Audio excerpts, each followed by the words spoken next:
Hello guys, तो मैं ले आया हूँ बॉडी बिल्डिंग के बहुत सारी नई अपडेट्स। आज की फर्स्ट अपडेट में बात करते हैं राफेल ब्रांडो के बारे में, जो कि अपनी इस न्यू अपडेट में जिसमें ये 3 वीक्स आउट हैं, he is looking insanely condition और पूरी तरह से रेडी लग रहा है गाइस शो में ना सिर्फ उतरने के लिए बल्कि आर्नोल्ड क्लासिक ब्राजील को डोमिनेट करने के लिए और किसी को भी बीट करने के लिए। इनफैक्ट टाइलर मेनियन तो ये भी बोल चुके हैं कि राफेल ब्रांडो एक ऐसा एथलीट है जिनका कोई भी पोज वीक नहीं है और इट इज़ वेरी रेयर। मतलब किसी का कोई पोज वीक होता है, किसी का कोई पोज वीक होता है। Even the strongest of champions, हमने रॉनी कॉलमैन के भी कई सारे पोजेस वीक देखे जैसे साइड ट्राइसेप वगैरह। बट राफेल के बारे में टाइलर मेनियन के द्वारा ये कह देना कि इनका कोई भी पोज वीक नहीं है, ही just needs more size.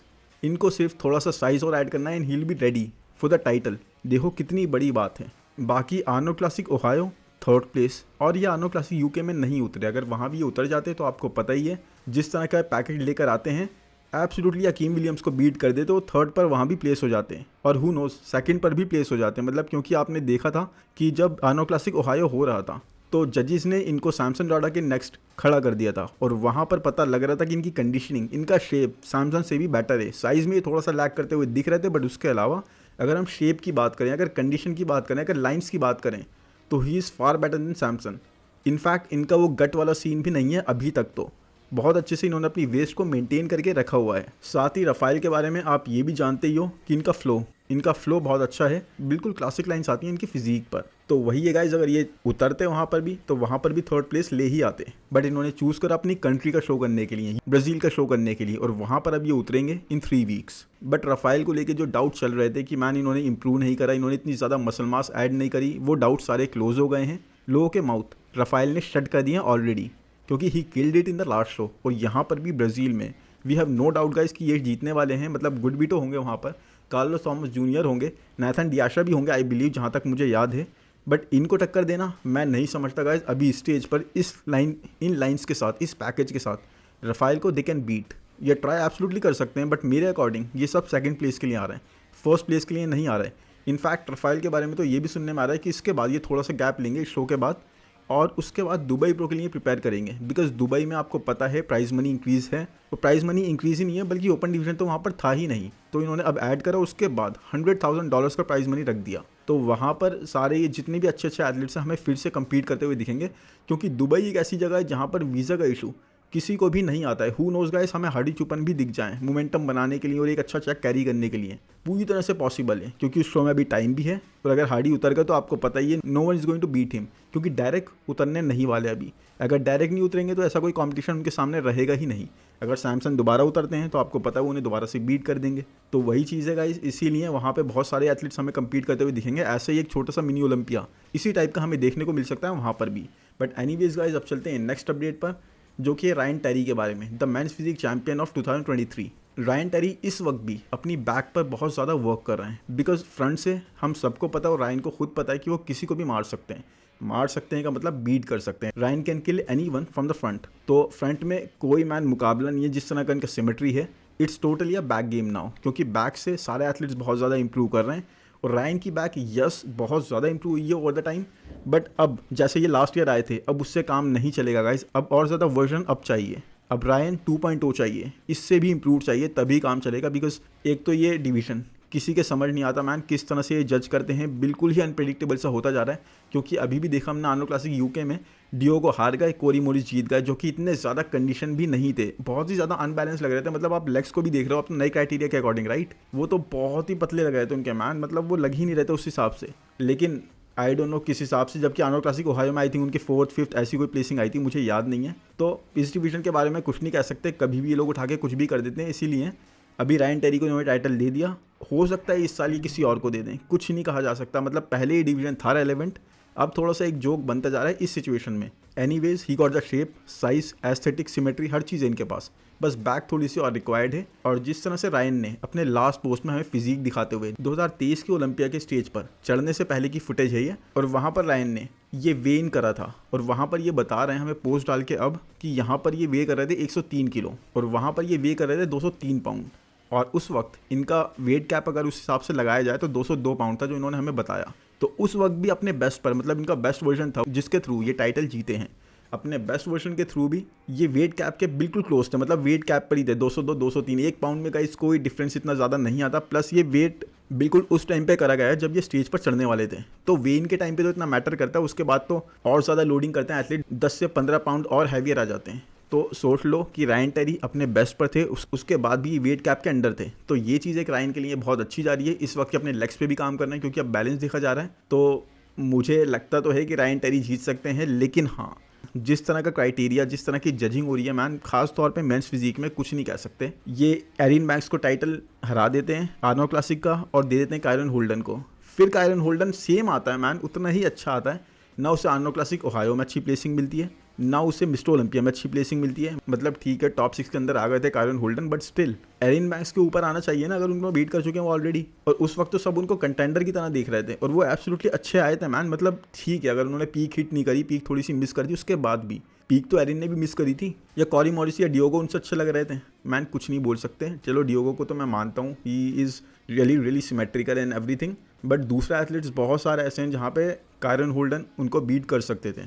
But ये सिर्फ जजिंग है, खास तौर पे मेंस फिजिक डिवीजन की, जिसके बारे में we can not say anything. कोई कुछ डिसाइड नहीं कर सकता, कोई कुछ भी बोलता रहे, जजेस को जो करना है वो बिल्कुल ही अनप्रेडिक्टेबल होगा। बाकी एनीवेज चलते हैं नेक्स्ट अपडेट पर, जो कि क्योन पियर्सन की। और ये अपने न्यू पोस्ट में एक चीज़ बोल रहे हैं गाइस कि सेकंड टाइटल के लिए तैयारी कर रहे हैं। इन्होंने क्लियर कर दिया है कि he wants a second title. ये मेंस ओपन में नहीं जाने वाले अभी, एक टाइटल और ये बिल्कुल लेंगे 212 डिवीजन में ही। तो इनका करंट वेट इस टाइम पर 229.5 पाउंड है, यानी कि 230 पाउंड के आसपास समझ लो आप। He has great genetics, insane mindset guys, जिसके थ्रू ये कुछ भी कर सकते हैं, कुछ भी करने को तैयार हैं। और जब बंदे के पास ऐसा होता है ना कि वो बिल्कुल जेनेटिक्स भी अच्छे रखता है और हार्डवर्क करने को, हर कुछ देने को, सैक्रिफाइस करने को, कॉम्प्रोमाइज़ करने को, हर किसी चीज़ को करने को रेडी रहता है, तब एक्चुअल में वो बंदा बन जाता है अनबीटेबल। और वही सिचुएशन चल रही है इन कुछ एथलीट्स के साथ। मतलब हम देख रहे हैं क्योन पियर्सन के साथ भी, हम देख रहे हैं डायरेक्ट लंसफर्ड के साथ भी। डायरेक्ट लंसफर्ड के भी जेनेटिक्स बहुत स्ट्रांग है, बहुत ज़बरदस्त मसल्स हैं, कुछ तो डोमिनेटिंग, और उसके साथ वो हार्डवर्क भी वैसे ही कर रहे हैं। ये नहीं कि उनके सारे बैठे हुए हैं। और अब यही चीज़ दूसरा एथलीट्स ने भी समझ ली है, क्योंकि देख रहे हैं एंड्रू जैक्ट को भी अब ऑफ सीजन लेने चले गए प्रॉपर, क्योंकि जेनेटिक्स अच्छे हैं, लेकिन ऑफ सीजन चाहिए, साइज चाहिए, उसके बाद ही कुछ हो सकता है। तो खैर एंड्रू जैक्ट की बात करेंगे इसी वीडियो में हम नेक्स्ट। अभी हम चलते हैं क्योन पियर्सन पे। तो क्योन पियर्सन, शॉन को बीट करना गाइस, नो वन एक्सपेक्टेड, किसी ने एक्सपेक्ट नहीं करा था शॉन क्लैरिडा को बीट करना। आने वाले टाइम में हम सब बात कर रहे थे बीट कर देंगे, बट अभी के लिए इतनी जल्दी ये चीज़ होगी किसी ने एक्सपेक्ट नहीं करा था। अब अगर हम इस अपडेट की बात करें तो यहाँ पर इनके लेग्स थोड़े से स्मॉलर साइड पे नहीं लग रहे हैं, या फिर सिर्फ ये मुझे लग रहे हैं, हो सकता है कि थोड़ी एंगल की भी बात हो। बाकी Keone Pearson has the best और worst mid section. Keone Pearson has the best और वर्स्ट मिड सेक्शन।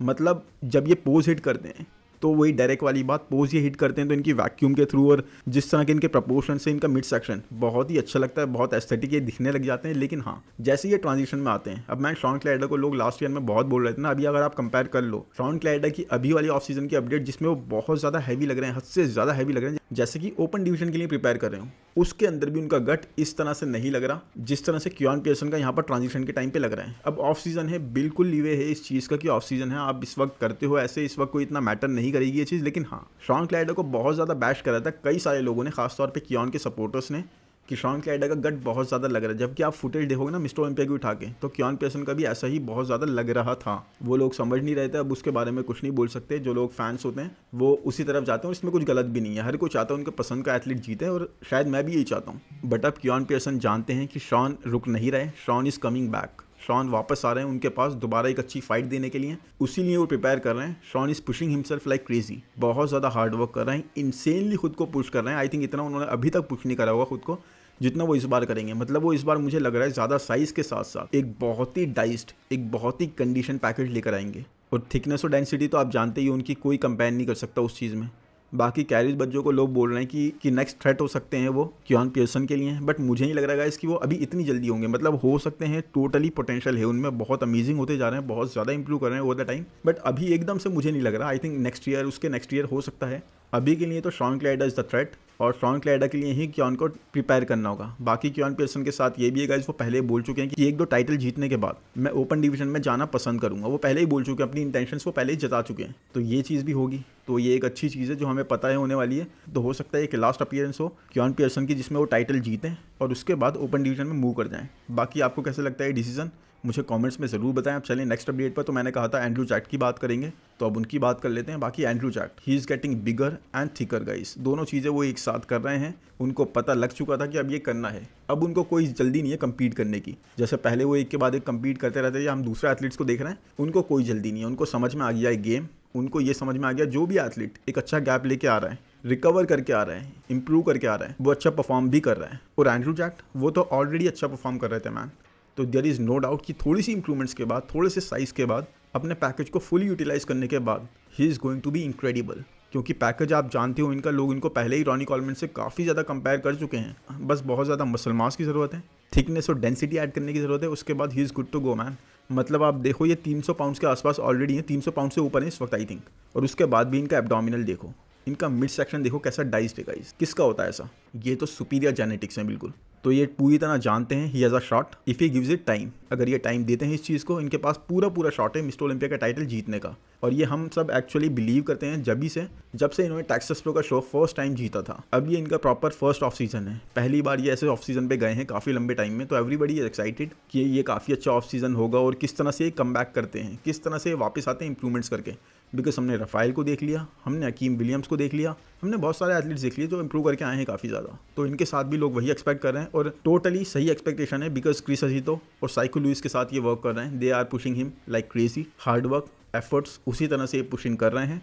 साथ में एक और चीज़, इस चीज़ को लेके मैं बहुत ज़्यादा पॉजिटिव हूँ। अभी तक देखो कोई ऑफिशियल अनाउंसमेंट नहीं आई है, उसके बाद भी मैं बहुत ज़्यादा पॉजिटिव हूँ कि एंड्रू जैक्ट दुबई प्रो में ज़रूर कम्पीट करने उतरेंगे। मुझे पूरी तरह से लग रहा है इस बार कोई एक अच्छा चेक नहीं लिया इन्होंने, और वो एक बहुत अच्छी अपॉर्चुनिटी बन जाएगी हर एक एथलीट के लिए। और अगर एंड्रू उतरे तो मैन फर्स्ट, सेकंड, थर्ड, अगर डिपेंड करता है कैसे एथलीट्स और आते हैं, अगर बहुत ज़्यादा कंपेटिटिव लाइनअप हो गया उसके बाद भी टॉप 3 तो एंड्रू आ ही जाएंगे। और अगर इतना कंपेटिटिव नहीं हुआ तो दूसरों के लिए कंपेटिटिव बना देंगे लाइनअप को। तो वही बात है, थोड़ा सा वेट करने की ज़रूरत है। बाकी मुझे लग रहा है पूरी तरह से दुबई प्रो में कम्पीट करेंगे, इनको ज़्यादा ट्रैवल नहीं करना पड़ेगा उसके लिए।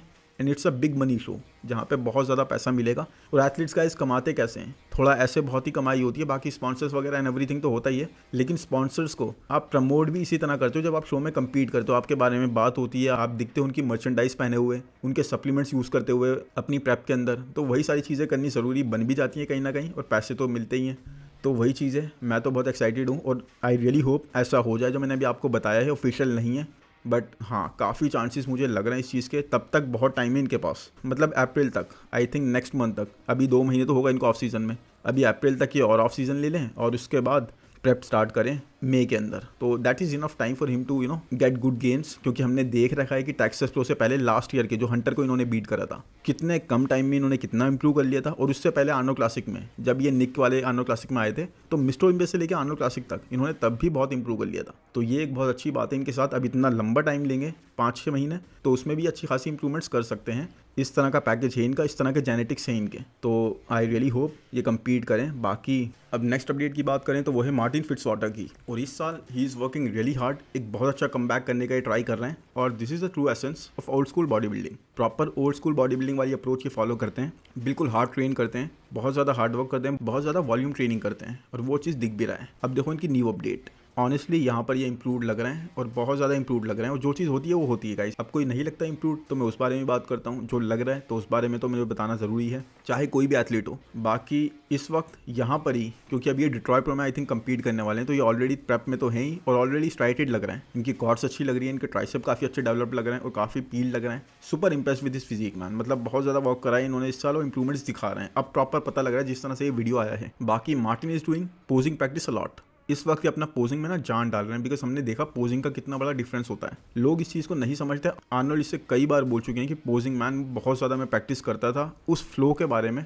जिस फ्लो से मेरे ट्रांजिशन होते थे, और वो चीज़ मैं करता था और वही चीज़ स्टेज पर दिखती थी। और इस चीज़ को आजकल के बॉडी बिल्डर्स इतना नहीं समझते। बाकी आपने देखा अभी आर्नो क्लासिक ओहायो में, इवन यूके में भी वेस्ली विजर्स की विक्ट्री गाइस रामोंटिनो के ऊपर, एक बहुत बड़ा रीज़न यही है कि वेस्ली विजर्स की पोजिंग इंक्रेडिबल लेवल पे थी। मतलब कहते हैं ना गॉडली लेवल, वो थी वेस्ली विजर्स की पोजिंग।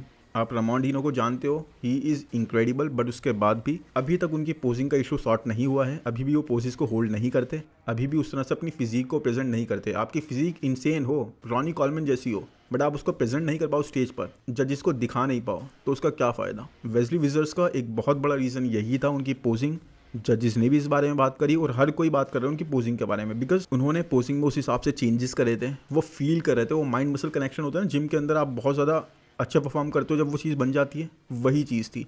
उन्होंने सॉन्ग तक चेंज करा था, पोजिंग पे हद से ज़्यादा वर्क करा था, उनकी आंखों में दिख रही थी वो फायर, और ऐसा लग रहा था वो एक हो जाने वाली बात होती है ना, वो एक हो गए थे म्यूजिक के साथ। उस वक्त बिल्कुल फ्लो कर रहे थे रिदम के साथ। That was a fired up movement, और यही चीज़ उनके लिए काम करी। और अब आप देख लो इसी चीज़ पे मार्टिन काम कर रहे हैं, बिकॉज एवरीबडी अंडरस्टैंड्स इट। इस चीज़ पे काम करना पड़ेगा, नहीं तो वो जो 19-20 का फ़र्क होता है ना, आप उसको दूर नहीं कर पाओगे। आपको अगर 1 पॉइंट भी 2 पॉइंट भी दूसरे से ऊपर जाना है, पोजिंग से फ़र्क पड़ेगा बैन। और वही चीज़ मार्टिन करने की पूरी ट्राई कर रहे हैं। अब देखो इनको अपना 100% देना और भी इसलिए ज़रूरी है क्योंकि अब बहुत कम शोज़ बचे हैं। अब बहुत कम का मतलब ये नहीं है कि शोज़ बहुत कम होने वाले हैं, बहुत कम शोज़ का मतलब इस बारे में है कि क्वालिफिकेशन जिन एथलीट्स को चाहिए वो बहुत ज़्यादा है तादाद में, और शोज़ बहुत कम बचे हैं। बिकॉज हमने देखा शुरू के 5-6 शोज़ आई थिंक जिसमें सैमसन रोड और हार्डी चुपन क्वालिफाई होते हुए भी दूसरों की क्वालिफिकेशन खा गए। मैं इसको कोई गलत नहीं कह रहा, बिल्कुल सही करा उन्होंने, बिल्कुल उनको कम्पीट करना चाहिए, दूसरों के लिए कंपेटिटिव बनाना चाहिए और उनको अर्न करना चाहिए, एब्सोल्युटली राइट। बट इससे दूसरों को क्या हुआ है, दूसरों को देखो अब कम मौके मिलेंगे ना क्वालिफाई करने के। 6 लोग क्वालिफाई हो सकते थे वहाँ पे, चलो 6 नहीं 4 हो सकते थे, 5 हो सकते थे, 3 हो सकते थे। अब वही 3, 4, 5 लोग दूसरे शोज़ में हमें कम्पीट करते हुए दिखेंगे, भीड़ दिखेगी हमें कम्पीट करते हुए क्वालिफिकेशन के लिए, क्योंकि एथलीट्स बहुत सारे हैं कम्पीट करने के लिए, क्वालिफाई करने के लिए। बट अपॉर्चुनिटीज़ अब कम होती जा रही हैं, और हो सकता है सैमसन और हार्डी हमें दोबारा कम्पीट करते हुए दिख जाए किसी शो में।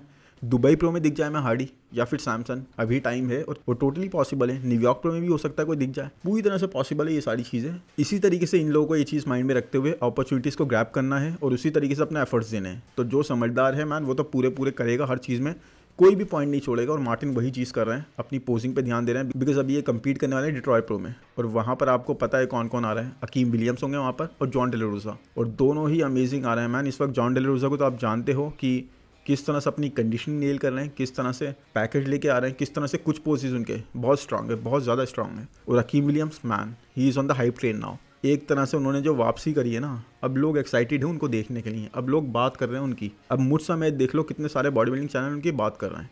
पहले वो गायब हो गए थे या फिर उनको कवर भी करते थे ना, 1-8 मिनट का सेशन रखते थे। अब एवरीबडी इज़ एक्साइटेड, हर कोई सोच रहा है कि अगर अकीम विलियम्स कम्पीट करेंगे तो वही जीतेंगे, और लोग बैट करने को तैयार है इस चीज़ पर। शायद मैं भी कर दूं, बिकॉज उन्होंने प्रूव करा है खुद को मैन। एक अच्छे लाइनअप पर उन्होंने किस तरह से इंप्रूवमेंट करके दिखाई है, उनके किस तरह से मसल्स लग रहे थे। कुछ पोजीज में तो मुझे ऐसा लग रहा था कि सैमसन को बीट कर रहे हैं, कुछ लोगों ने बोला भी था कि सैमसन की जगह इनको सेकंड आना चाहिए था। तो क्या मैं इस बारे में मानता हूँ कुछ पोजीज में यस, बट सेकंड तो मैं नहीं समझता कि अभी आना चाहिए था, अभी थोड़ी और इंप्रूवमेंट्स की जरूरत है। बट यस, बहुत अच्छा पैकेज लेके आ रहे हैं, तो इसीलिए मार्टिन के लिए चीज़ें बहुत दिक्कत वाली होने वाली हैं वहाँ पर अकीम विलियम्स और जॉन डेलारोसा के साथ में। मतलब ठीक है, निक वॉकर, हंटर ऐसे एथलीट्स नहीं होंगे, लेकिन हाँ कॉम्पिटिशन काफ़ी टफ होगा इन तीनों के बीच में, बिकॉज बराबर का मुकाबला रहेगा जब, तो पता बिल्कुल भी नहीं लगेगा कौन जीतने वाला है। बाकी आई होप गाइस ये वीडियो आपको पसंद आया होगा। अपडेट्स अभी बहुत सारी हैं, उनको मैं जल्दी कवर करता हूँ कल के वीडियो में। सब्सक्राइब का बटन ज़रूर दबाएं, नोटिफिकेशन बेल को भी दबा दें। कमेंट्स में ज़रूर बताएं वीडियो आपको कैसा लगा, मेरी नई अप्रोच जिस तरह से मैं वीडियोस दे रहा हूँ वो आपको कैसी लग रही है, मेरे वीडियोस की क्वालिटी आपको कैसी लग रही है। बाकी थैंक यू, बाय बाय।